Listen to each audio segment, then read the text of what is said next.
नमस्कार प्यारे बच्चों, welcome to the learning zone. I hope you all are doing good. कि इस वीडियो में हम कक्षा 5 की नई हिंदी एनसीईआरटी पाठ्य पुस्तक वीणा के पाठ 1 में दी गई कविता को पढ़ेंगे और उसका अर्थ भी जानेंगे। तो बच्चों, इस सुंदर सी कविता का शीर्षक है किरण। तो चलिए बिना देर किए इस वीडियो को शुरू करते हैं। तो चलिए पहले हम इस कविता को पढ़ते हैं और फिर इसका अर्थ जानेंगे और ये जानेंगे कि इस कविता में हमें क्या संदेश दिया गया। अरे किरण तू उठकर इतनी जल्दी आज चली आई, जल्दी आज चली आई। मैं तो बिस्तर में से अपने अब तक नहीं निकल पाई, अब तक नहीं निकल पाई। कल तो तेरे साथ शाम तक खेल बहुत से खेली मैं, खेल बहुत से खेली मैं। पर जब तू चल दी सोने को तो रह गई अकेली मैं, तो रह गई अकेली में। तू सुख से सोई होगी पर मुझको नींद नहीं आई, मुझको नींद नहीं आई। परी कथाएं पढ़ते पढ़ते बड़ी देर में सो पाई, बड़ी देर में सो पाई। कहने लगी किरण यह सुनकर मैं ही कब सो पाती हूँ, मैं ही कब सो पाती हूँ। तुम्हें सुलाकर एक दूसरी दुनिया में मैं जाती हूँ, दुनिया में मैं जाती है। बच्चे जो बिस्तर में सोए होते उन्हें जगाती हूँ, होते उन्हें जगाती हूँ। वहाँ शाम हो जाती है तो लौट यहाँ फिर आती हैं, लौट यहाँ फिर आती हूँ। सो बच्चों, इस प्यारी सी कविता को लिखा है निरंकार देव सेवक ने। ये नाम आपको याद रखना है। तो बच्चों, यहाँ पर किरण का अर्थ है सूर्य की रोशनी यानी सनरेज, सनलाइट। ठीक है। तो जब हम सोए हुए होते हैं और जब सवेरा होता है तो हमारी जो नींद खुलती है वो किसकी वजह से खुलती है? सूर्य की किरणों की वजह से। तो किरण जो है वो एक नए सवेरे की पहचान हमें कराती है। वो हमें सुबह जल्दी उठने की प्रेरणा देती है, हमें समय की कीमत को पहचानना सिखाती है, क्योंकि एक निश्चित समय पर सूर्य हर रोज हमें जगाने आ जाता है। इससे हमारे जीवन में काफी अधिक अनुशासन आता है और खासकर जो बच्चे होते हैं सुबह सुबह उन्हें स्कूल जाना होता है। तो इसी के बारे में एक कविता दी गई है। उसमें एक छोटी बच्ची या कुछ बच्चे वो किरण से बातें कर रहे हैं और कह रहे हैं कि अरे किरण, तू उठकर इतनी जल्दी आज चली आई कि तू आज इतनी जल्दी कैसे आ गई? मैं तो अभी अब बिस्तर में से अपने अब तक नहीं निकल पाई, कि मैं तो अब तक अपने बिस्तर में से भी नहीं निकली हूँ और तू इतनी जल्दी आ गई। फिर आगे बच्चे कहते हैं, कल तो तेरे साथ शाम तक खेल बहुत से खेली मैं, पर जब तू चल दी सोने को तो रह गई अकेली में। कि कल तो पूरे दिन मतलब सुबह से शाम तक तेरी रोशनी में मैंने बहुत सारे खेल खेले, पर जब तू सोने चली गई यानी जब तू दूर चली गई मुझसे तो मैं अकेली रह गई। तू सुख से सोई होगी पर मुझको नींद नहीं आई। तो बच्चे को लगता है कि किरण जो है वो आराम से सोई है क्योंकि वो यहाँ से चली गई है, पर बच्चे को नींद नहीं आई। परी कथाएं पढ़ते पढ़ते बड़ी देर में सो पाई। कि वो बच्ची कहती है कि मैं तो रात भर परी की कथाएं यानी परी की कहानियां पढ़ते पढ़ते मुझे काफी देर में नींद आई। कहने लगी किरण यह सुनकर। कि किरण ने जब ये बात सुनी कि वह बच्ची सो नहीं पाई और बच्ची उससे शिकायत करती है कि तू तो कल इतनी जल्दी चली गई और मुझे तो रात भर नींद नहीं आई, तो ये सुनकर किरण कहती है मैं कभी सो पाती हूँ, कि मैं तो सो ही नहीं पाती क्योंकि मुझे तुम्हें सुलाकर एक दूसरी दुनिया में भी जाना होता है। अब बच्चों, ये जो कंसेप्ट है ये ज्योग्राफी का एक कंसेप्ट है, इसके बारे में आपको जानना चाहिए कि हमारी जो पृथ्वी है वो अपनी धुरी पर घूमती है और पृथ्वी के जिस हिस्से में सूर्य का प्रकाश पड़ता है उस हिस्से में वहां पर उस समय पर दिन होता है। ये आपको मैं एक वीडियो के माध्यम से आगे भी समझाऊंगी, पर अभी मैं आपको सिंपली बता देना चाहती हूँ। मान लीजिए ये सूर्य है और सूर्य से जो किरणें यानी जो लाइट आ रही है वो पृथ्वी के एक निश्चित हिस्से पर एक समय पर पड़ती है। मान लीजिए अभी ये पृथ्वी जैसे अपनी धुरी पर घूमती रहती है और ये जो हिस्सा है इस समय पर ये हिस्सा सूर्य के एकदम सामने है। तो अभी यहाँ पर क्या होगा? दिन होगा। ठीक है, अभी यहाँ पर दिन होगा और ये जो दूसरा हिस्सा यानी ये वाला जो पार्ट है अर्थ का वो अभी वहां पर सूर्य की रोशनी नहीं जा पा रही है, तो यहाँ पर इस समय क्या होगी? रात होगी। और जब ये अर्थ जो है घूमकर दूसरी साइड चली जाएगी तो उस समय पर यहाँ पर रात आ जाएगी और यहाँ क्या आएगा, दिन। वो आपको एक वीडियो के माध्यम से मैं आपको अच्छे से समझाऊंगी, बट अभी आप ये समझिए कि लड़की जो है वो किरण से अपनी शिकायत कर रही है कि तुम किसी दूसरी दुनिया में तुम चली जाती हो और मैं यहाँ अकेली रह जाती हूँ। तो किरण ये सुनकर कहती है कि मैं कहाँ सो पाती हूँ, तुम्हें जब मैं सुला देती हूँ तो तुम्हें सुलाकर मैं एक दूसरी दुनिया में रोशनी फैलाने चली जाती। बच्चे जो बिस्तर में सोए होते उन्हें जगाती। तो किरण क्या काम करती है, जो जो लोग सोए होते हैं बिस्तर में उन्हें वो समय से जगाने का काम करती है। वहां शाम हो जाती है तो लौट यहाँ फिर आती हूँ कि जब उस जगह पर शाम हो जाती है तो मैं इस जगह आ जाती हूँ दूसरी दुनिया में, ताकि यहाँ के लोगों को मैं रोशनी दे सकूं। बच्चों यहाँ पर कुछ क्वेश्चंस हैं जो कि बातचीत के लिए हैं, तो चलिए पढ़ते हैं और एक एक करके इन प्रश्नों के उत्तर भी जानते हैं। पहला प्रश्न है, आपको कैसे पता चलता है कि सुबह हो गई है? तो हमें सुबह होने का पता सूरज की किरणों से चलता है। जब उजाला होने लगता है, पक्षी चहचहाने लगते हैं और घर के सभी लोग उठने लगते हैं तो हमें समझ में आता है कि सुबह हो गई है। अगला प्रश्न है, ऐसे कौन कौन से कार्य हैं जो सूर्य के प्रकाश के बिना संभव नहीं है? यानी कौन से ऐसे काम हैं जिनके लिए हमें सूर्य की रोशनी, सूर्य की किरणें चाहिए? तो सूर्य के प्रकाश के बिना हमारे पौधे जो हैं उनका खाना बनाना मुश्किल हो जाएगा, क्योंकि हम जानते हैं कि पौधों को अपना खाना बनाने के लिए सूर्य की जो रोशनी है वो कितनी अधिक जरूरी है। फिर खेती करना, क्योंकि पौधों से ही हम खेती कर पाते हैं, तो अगर पौधे अपना खाना नहीं बना पाएंगे तो खेती कैसे हो गई। फिर है कपड़े सुखाना, तो कपड़ों के सुखाने के लिए भी हमें धूप चाहिए होती है। सफाई करना, साफ सफाई करने में भी हमें सूर्य की रोशनी आवश्यक है और बाहर खेलना मुश्किल हो जाता, तो सूर्य की रोशनी से हमें ऊर्जा और दिशा भी मिलती है। इसके बाद है बच्चों तीसरा प्रश्न, जो कहता है कि सुबह और शाम में से आपको कौन सा समय अधिक अच्छा लगता है और क्यों? तो अगर आपको शाम अच्छी लगती है तो आप वो बताएंगे, अगर आपको सुबह अच्छी लगती है तो आप उसके बारे में बताएंगे। मुझे सुबह का समय अधिक अच्छा लगता है क्योंकि उस समय वातावरण शांत होता है और ताजा होता है। सूर्य की हल्की किरणें बहुत सुंदर लगती हैं और दिन की अच्छी शुरुआत भी होती है। इसके बाद बच्चों पाठ से ही लिए गए हैं कुछ बहुविकल्पी प्रश्न, जिसमें हमें सही उत्तर पर सूर्य का चित्र बनाना है। तो पहला प्रश्न है, किरण के अनुसार वह मुख्य रूप से कौन सा काम करती है? तो किरण ने जैसा कि पाठ में बताया है कि वो सोए हुए बच्चों को जगाने का काम करती है, तो यहाँ पर हम फर्स्ट ऑप्शन में ही क्या बना देंगे, सन बना देंगे, सूर्य बना देंगे। ठीक है। क्वेश्चन नंबर 2 है, बालिका को बहुत देर तक नींद क्यों नहीं आई? तो बालिका को नींद क्यों नहीं आई थी? क्योंकि वो परी की कथाएं पढ़ रही थी। तो ऑप्शन नंबर 2 जो है इसमें करेक्ट होगा, क्योंकि वह पढ़ रही थी। आप सारे ऑप्शंस पढ़ेंगे तभी आप करेक्ट आंसर को मार्क करेंगे।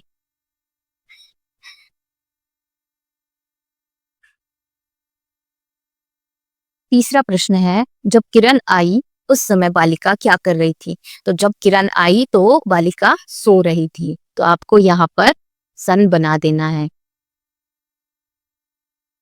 इस तरह से आप सन बनाएंगे। इसके बाद देखिए कुछ क्वेश्चंस हैं जिनके आंसर हमें कॉपी में लिखने हैं। तो पहला प्रश्न है, किरण ने दूसरी दुनिया में जाने की बात क्यों कही होगी? बच्चों किरण ने दूसरी दुनिया में जाने की बात इसलिए कही होगी कि धरती के अपने अक्ष पर घूमने के कारण धरती के एक हिस्से में दिन होता है तथा उसके दूसरे हिस्से में रात। जब हमारे देश में रात होती है तो सूर्य की किरणें धरती के दूसरे भाग में पहुंचती हैं तथा वहां दिन होता है, इसलिए किरण कहती है कि वह दूसरी दुनिया में जाती है। दूसरा प्रश्न है, वहां शाम हो जाती है तो लौट यहाँ फिर आती हूँ। उपयुक्त पंक्तियों में वहां और यहाँ शब्द किसके लिए प्रयुक्त हुए? तो यहाँ शब्द का प्रयोग जो है वो पृथ्वी के उस भाग के लिए किया गया है जहां वह बच्ची रहती है, यानी भारत के लिए, जबकि वहां शब्द का प्रयोग पृथ्वी के उस भाग के लिए किया गया है जहां पर उस समय रात है, यानी किरण उस समय वहां पर नहीं। तीसरा प्रश्न है बच्चों, प्रकृति हमें प्रकाश, फल, फूल, लकड़ी, वायु, पानी और बहुत कुछ देती है। हम प्रकृति के लिए क्या क्या कर सकते हैं? सोचिए और अपनी लेखन पुस्तिका में लिखिए। तो देखिए, हम प्रकृति के लिए, प्रकृति को बचाने के लिए काफी सारी चीजें कर सकते हैं। जैसा कि हम सभी जानते हैं कि वर्तमान में हम प्रदूषण, वैश्विक तपन जैसी विभिन्न समस्याओं से जूझ रहे हैं। तो उसे कम करने के लिए हम क्या क्या कर सकते हैं? हम पेड़ लगा सकते हैं, हम प्लास्टिक और चीजों का पुनः उपयोग और पुनः चक्रण यानी रिसाइकिल और रीयूज भी कर सकते हैं। ये यहाँ पर आएगा, रीयूज और रिसाइकिल कर सकते हैं। ऊर्जा की बचत कर सकते हैं। जब भी हम देखते हैं कि हमारे घर में या हमारे स्कूल में कोई फैन या कोई लाइट बिना किसी वजह के जल रहे हैं, तो हमें उन्हें तुरंत ही बंद कर देना चाहिए। हम एक स्थान से दूसरे स्थान जाने के लिए साइकिल या किसी भी सार्वजनिक परिवहन का उपयोग कर सकते हैं। फिर हम प्लास्टिक का उपयोग कम कर सकते हैं। जितना कम हो सके हमें प्लास्टिक का उपयोग करना चाहिए। उसके बाद हम जल का संरक्षण करके भी प्रकृति के लिए अपना योगदान दे सकते हैं। अपने आसपास हम सफाई या स्वच्छता बनाए रखकर भी प्रकृति का उपयोग करते हैं। अपने आसपास स्वच्छता बनाए रखकर भी हम प्रकृति के लिए अपना योगदान दे सकते हैं और प्राकृतिक संसाधनों का संरक्षण करके, यानी जैसे पेड़ों को काटने से रोककर, नदियों को गंदा ना करके, हम प्रकृति को बचाने के लिए अपना योगदान। फिर चौथा प्रश्न क्या है? कविता की किन पंक्तियों से पता चलता है कि किरण बालिका के साथ दिन भर रहती है? उन पंक्तियों को चुनकर यहाँ लिखना है आपको।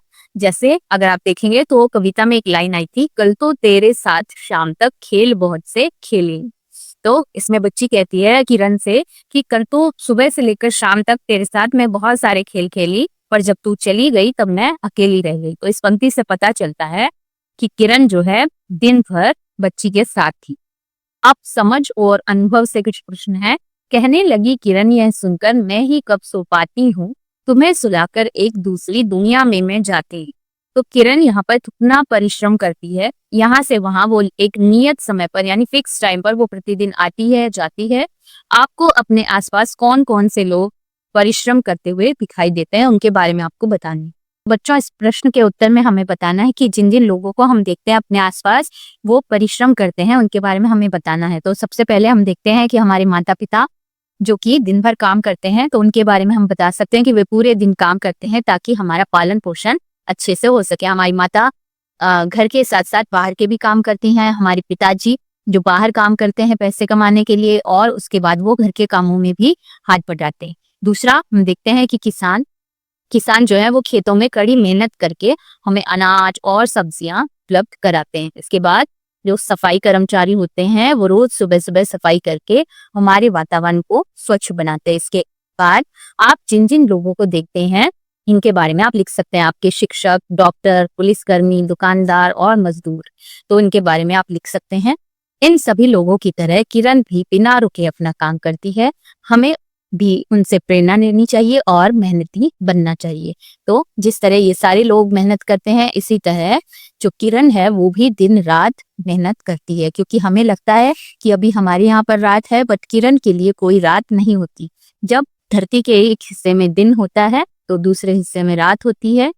तो इस तरह किरण एक हिस्से से दूसरे हिस्से में जाती है और वहां बिना रुके प्रकाश देकर उन लोगों के जीवन को आसान बनाने का काम करती है। इसके बाद बच्चों, दूसरा प्रश्न है, वे कौन कौन से लोग हैं जो किरण की भांति आपको जगाते हैं, आपके साथ खेलते हैं और आपको प्रोत्साहित करते हैं? उनके लिए आप क्या क्या करते हैं ये भी आपको बताना है। तो इसके उत्तर में आप क्या बता सकते हैं? मेरे जीवन में कई ऐसे लोग हैं जो किरण की तरह मुझे स्नेह, प्रेरणा और ऊर्जा देते हैं। वो कौन लोग हैं? जो हमारे साथ रहते हैं, यानी हमारे मम्मी पापा, हमारे भाई बहन या हमारे दोस्त, हमारे दादा दादी हो सकते हैं और हमारे शिक्षक हो सकते हैं। तो मम्मी पापा क्या करते हैं? वे सुबह सुबह हमें प्यार से जगाते हैं, हमें स्कूल के लिए तैयार करते हैं, और जब मैं कुछ अच्छा करता हूँ तो मुझे शाबाशी भी देते हैं। हमारे भाई बहन और हमारे दोस्त क्या करते हैं? वे हमारे साथ खेलते हैं, हंसी मजाक करते हैं, और जब हम उदास हो जाते हैं तो हमें हौसला देते हैं। हमारे जो शिक्षक होते हैं वे पढ़ाई में हमारी मदद करते हैं और हमें अच्छे कामों के लिए प्रेरणा भी देते हैं। अब हम उनके लिए क्या कर सकते हैं वो भी यहाँ पर बताना है हमें।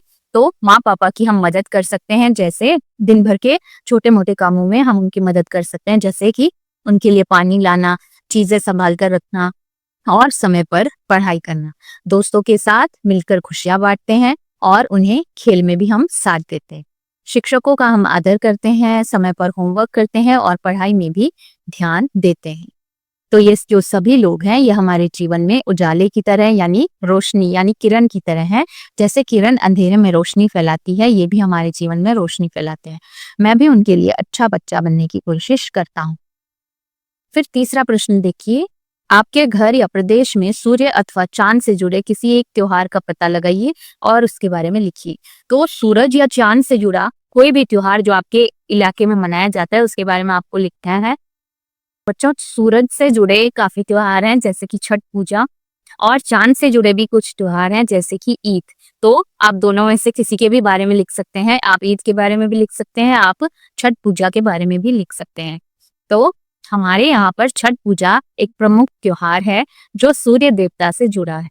तो छठ पूजा यानी सूर्य देवता का त्योहार कब मनाया जाता है? यह त्योहार कार्तिक महीने में दीपावली के बाद जो छठा दिन आता है उस दिन से शुरू होता है और 4 दिनों तक मनाया जाता है।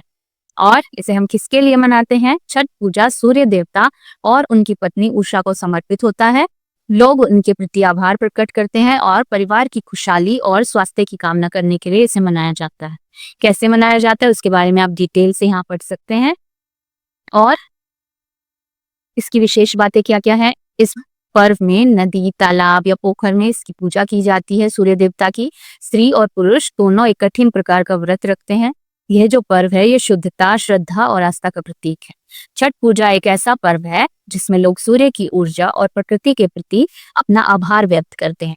यह हमें प्रकृति के साथ तालमेल और अनुशासन की भी सीख देता है। वह बच्चों, अनुमान और कल्पना के लिए कुछ प्रश्न। यहाँ पर प्रश्न है कि यदि किरण कभी ना आए या फिर कभी ना जाए तो क्या होगा? सो बच्चों, सोचिए और बताइए कि अगर कभी किरण यानी सूर्य की रोशनी कभी भी ना आए तो क्या होगा, या फिर कभी ना जाए तो क्या होगा। तो अगर ऐसा कभी हो तो हमारे जीवन पर बहुत ही इसका बुरा प्रभाव पड़ेगा, क्योंकि सूर्य की जो किरणें हैं वो हमारे जीवन के लिए बहुत ज्यादा जरूरी है। अगर किरणें ना आए तो क्या होगा? हमारी पृथ्वी पर अंधेरा छा जाएगा। दिन और रात में हमें फर्क नहीं पता चलेगा, क्योंकि हर जगह अंधेरा ही अंधेरा होगा। पेड़ पौधे मुरझा जाएंगे, क्योंकि सूर्य की किरणों से ही पौधे अपना भोजन बनाते हैं, और इस प्रोसेस को हम क्या कहते हैं? प्रकाश संश्लेषण। फिर ठंड जो है बहुत ज्यादा बढ़ जाएगी, क्योंकि सूरज की गर्मी के बिना पृथ्वी बहुत ज्यादा ठंडी हो जाएगी। फिर मानव जीवन जो है वो संकट में आ जाएगा। लोग फिर बीमार पड़ने लगेंगे, खाना उगाना मुश्किल हो जाएगा। इसीलिए सूर्य की जो किरणें हैं वो हमारे जीवन के लिए बहुत ही जरूरी हैं। जीवन चक्र जो है वो रुक जाएगा और प्रकृति का संतुलन बिगड़ जाएगा, और सभी जीवों का जीवन इससे प्रभावित होगा। और अगर ऐसा होता है कि किरण कभी ना जाए तो भी हमारे लिए मुश्किल हो सकती है, क्योंकि धरती का जो तापमान है वो काफी अधिक बढ़ जाएगा और हम कभी भी सो नहीं पाएंगे। तो किरण का कभी ना आना और कभी ना जाना दोनों ही बहुत बड़े संकट का प्रतीक बन सकते हैं। दूसरा प्रश्न है, यदि आपको किरण के साथ दूसरी दुनिया में जाने का अवसर मिले तो आप कहाँ जाना चाहेंगे और क्यों? तो आप जहां भी किरण के साथ जाना चाहते हैं आप उसके बारे में बता सकते हैं। यहाँ पर एक एग्जाम्पल है, यदि मुझे किरण के साथ दूसरी दुनिया में जाने का अवसर मिले तो मैं तारों और ग्रहों की दुनिया में जाना चाहूंगा। मैं वहां जाना इसलिए चाहूंगा क्योंकि मुझे अंतरिक्ष, चांद, तारे और ग्रहों के बारे में जानने की बहुत जिज्ञासा है, यानी बहुत ज्यादा इच्छा है।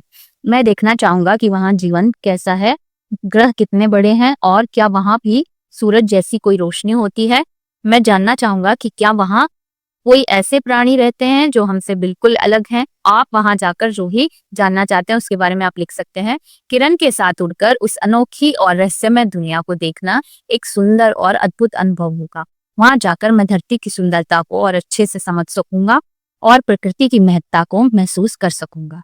यह एक सपना जैसा अनुभव होगा जिसे मैं कभी नहीं भूल पाऊंगी। इसके बाद है बच्चों भाषा की बात। तो चलिए इसे पढ़ते हैं। कल तो तेरे साथ शाम तक खेल बहुत से खेली में। यहाँ शाम के लिए हम संध्या, सांझ और सायं जैसे शब्दों का भी प्रयोग करते हैं। मिलते जुलते या समान अर्थ वाले शब्दों को हम समानार्थी शब्द कहते हैं। तो हमें पता है कि जिन शब्दों का अलग अलग शब्दों का एक ही अर्थ निकलता है उन्हें हम समानार्थी या पर्यायवाची शब्द भी कहते हैं। तो यहाँ पर कुछ शब्द दिए गए हैं और उनके सामने उनके समानार्थी शब्द और कुछ अलग शब्द भी दिए हैं। तो जो भी शब्द उनके समान अर्थ के हैं उन पर हमें घेरा लगाना है, यानी गोला बनाना है। तो पहला शब्द है नभ। जो नभ का जो समानार्थी शब्द है वो है आकाश और अंबर, तो उन पर आप क्या करेंगे, गोला लगा देंगे। फिर है हवा, तो हवा का जो यहाँ पर पर्यायवाची या समानार्थी है वो है वायु और पवन। व्योम जो है वो आकाश का पर्यायवाची है, तो व्योम पर गोला आपको नहीं लगाना है यहाँ। फिर है पेड़, तो पेड़ का समानार्थी विशाल नहीं है, क्योंकि विशाल का अर्थ होता है बड़ा, यानी वृक्ष यानी पेड़, और तरु का अर्थ भी होता है पेड़, तो इन दोनों पर आप गोला लगाएंगे। फिर है फूल, फूल के पर्यायवाची होते हैं कुसुम और सुमन। सरिता जो है वो नदी का पर्यायवाची है, तो इस पर गोला नहीं लगाना है। फिर है दुनिया, दुनिया यानी संसार और विश्व। भूमि जो है बच्चों वो धरती का पर्यायवाची है, तो इसे गोला नहीं करेंगे हम। तो इस तरह से हमने इस क्वेश्चन को किया। अब देखते हैं दूसरा प्रश्न क्या है। दिए गए रिक्त स्थानों की पूर्ति रेखांकित शब्दों के विपरीत अर्थ वाले शब्दों से कीजिए। आप सभी जानते हैं विपरीत अर्थ वाले शब्द यानी अपोजिट वर्ड्स, यानी उल्टे अर्थ वाले शब्द। तो यहाँ पर जिन शब्दों के नीचे लाइन जो खींची हुई है उनके विलोम शब्द हमें यहाँ लिखने हैं। तो चलिए सेंटेंस को पढ़ते हैं। मैं आज यह परी कथा पढ़ूंगा, डैश आप पढ़ लेना। तो आज का जो विलोम होगा वो क्या होगा, कल। आज का विलोम यानी विपरीत शब्द है कल। फिर है मैं जब तक खेलने के लिए आई तब तक हरिका चली गई थी, तो आई का विलोम क्या हुआ, गई। यहाँ पर लिख देंगे हम गई। फिर है वह डैश आया और शाम को चला गया, तो शाम का जो विलोम होगा वो यहाँ हमें लिखना है। तो शाम का विलोम क्या होता है, सुबह। वह सुबह आया और शाम को चला गया। मेरे जागने और डैश का समय निश्चित है, तो जागने का विलोम है सोने। मेरे जागने और सोने का जो समय है वो निश्चित है। तो इस तरह से हमने सारे विलोम शब्द लिखे। अब है तीसरा प्रश्न। चिड़िया गाती गीत चली, हवा चली खिल उठे पेड़ सब। इन पंक्तियों को सामान्य बातचीत के रूप में लिखा जाए तो हम ऐसे लिखेंगे कि चिड़िया गीत गाती हुई उड़ रही थी, हवा चलने लगी, हवा के चलने से पेड़ पौधों की पत्तियां भी हिलने लगी, जैसे कि वे प्रसन्नता से झूम रही। आप भी सामान्य ढंग से कही गई बात को कविता का रूप दे सकते हैं। उदाहरण के लिए इन पंक्तियों को आपको पढ़ना है। चंद्रमा चमक रहा है, तारे भी चमक रहे हैं, आकाश में प्रकाश ही प्रकाश हो गया है। आइए इन पंक्तियों को कविता का रूप देने का प्रयास करते हैं। चंदा चमका, तारे चमके, चमका सारा अंबर। तो अब आप भी किसी सामान्य रूप से कही गई बात को कविता के रूप में लिखने का प्रयास आपको करना है। तो आपको क्या करना है, यहाँ पर एक कविता की कुछ पंक्तियां लेनी है और उन्हीं बातों को आपको सामान्य रूप से भी लिख देना है कि उनका क्या अर्थ हो सकता है। तो ये आप खुद से करेंगे। इसके बाद है आपकी बातचीत। तो आपकी जो बातचीत है यहाँ पर बालिका किरण से बात कर रही है। यदि आपको भी नीचे दिए गए विकल्पों में से किसी से बात करने का अवसर मिले तो आप किससे बात करना चाहेंगे। आपको ये विकल्प दिए गए हैं, जैसे वृक्ष, हवा, पानी, मिट्टी, चांद, तितली, पत्ता और बादल। इनमें से आप किससे बात करेंगे। तो जिनसे भी आप बात करेंगे आपको ऐसे सही का चिन्ह लगाना है। जैसे मैं वृक्ष, पानी और चांद से बात करना चाहूंगी तो मैंने उन पर टिक किया। आप अपने सहपाठियों के साथ चर्चा कीजिए कि आप इनसे क्या बात करेंगे। जैसे वृक्ष से हम क्या बात कर सकते हैं कि आजकल तुम्हें बहुत ज्यादा लोग काटने लगे हैं, इससे तुम्हें काफी परेशानी होती होगी। और जो भी तरह की बातें आप वृक्ष से करना चाहें वो आप अपने साथियों से बताएंगे। फिर अपने सहपाठियों की सहायता से इस बातचीत का आपको अभिनय यानी नाटक भी करना है। इसे आप अपनी क्लास में करेंगे।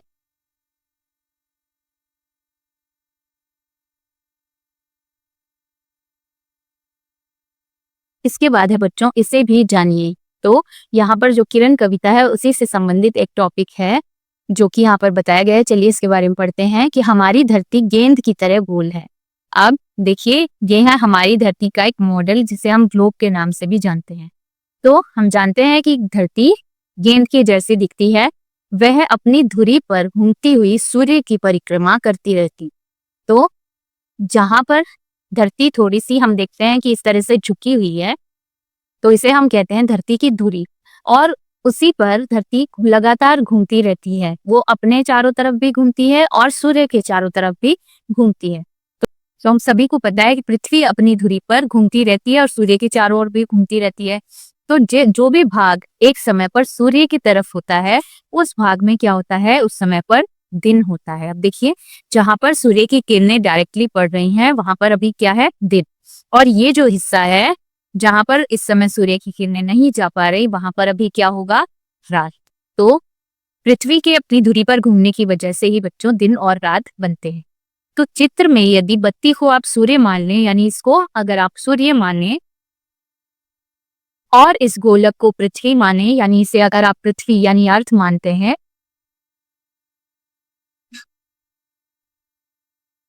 तो प्रकाश गोलक के जिस भाग पर पड़ रहा है वहां दिन है और दूसरे अंधेरे भाग में रात।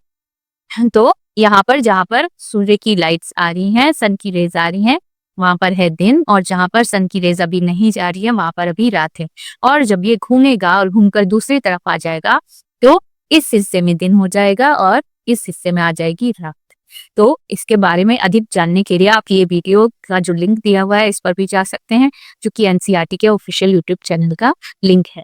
तो बच्चों, मैंने आपको जैसा कि बताया था कि जो सूर्य है वो आग का एक गोला है। आप देख सकते हैं किस तरह से सूर्य से आग और रोशनी निकल रही है। तो धरती जो है हमारी इस तरह से घूमती रहती है लगातार, और घूमने की वजह से इसके एक हिस्से में दिन रहता है और दूसरे हिस्से में रात होती है। आप देख सकते हैं वीडियो, जो भी हिस्सा सूर्य की तरफ जा रहा है वहां पर अभी दिन है और दूसरे हिस्से में है रात। तो इसी तरह से हमारे दिन और रात बनते। अब देखिए, पुस्तकालय और अन्य स्रोतों से हमें क्या पता करना है कि आपको पता ही होगा कि सुनीता विलियम्स भारतीय मूल की अमेरिकी अंतरिक्ष यात्री है। आपको अपने शिक्षकों और अभिभावकों की सहायता से सुनीता विलियम के बारे में पुस्तकालय और अन्य स्रोतों से जानकारी इकट्ठा करनी है। तो आपको मैं सुनीता विलियम की एक पिक्चर दिखा रही हूँ और उनके बारे में कुछ लिखित जानकारी भी दिखा रही हूँ। उसे आप पढ़ेंगे और सुनीता विलियम के बारे में और ज्यादा जानने की कोशिश करेंगे।